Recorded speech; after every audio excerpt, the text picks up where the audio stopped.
All right, we're going to talk today about cheating on your spouse, why you chose this path, and how you can fix it.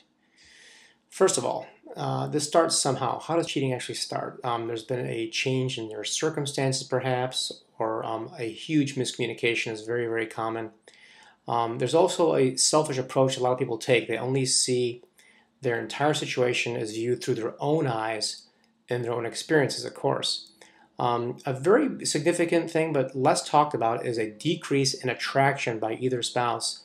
And this can, of course, lead to the other problems, which is a miscommunication and a selfish approach.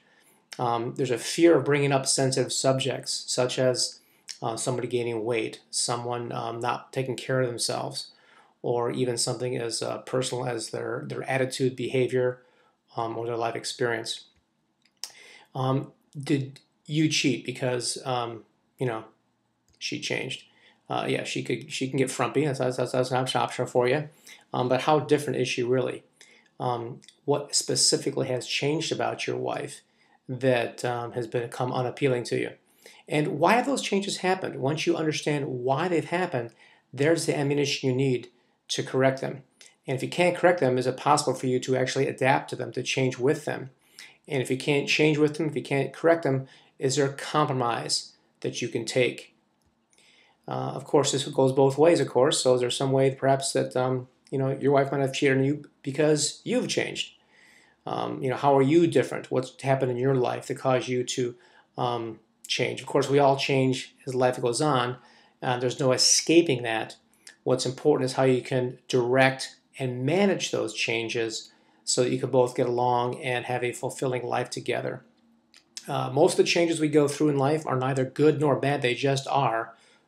Most of them, of course. And the way we deal with those, adapt them, are really important. The first thing you have to do is not criticize the change in yourself or the change in your spouse. There's solutions to this. The most important thing you need to understand is the more you listen to your spouse, the more you really understand what they're saying and what they're feeling, the more they can do the same for you. So listening is really a two-way street. When you do that, be sure not to attack your spouse. Don't tell them what's bothering you. Using those kind of words don't help. Compromising, of course, is a key driver towards getting along and making a more fulfilling relationship. And the way you can do that when you're listening and talking to people is don't say you made me do something, you made me feel.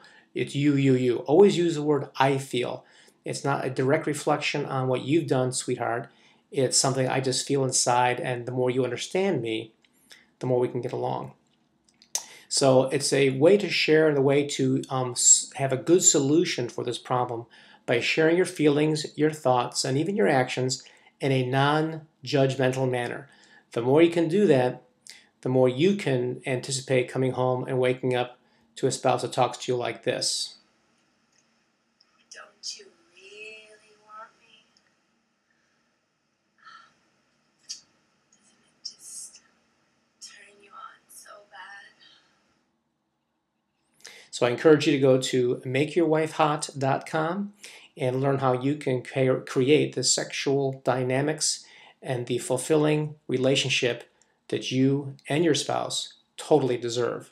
This book is available on a download. It's totally guaranteed, and I'm sure you're going to enjoy it.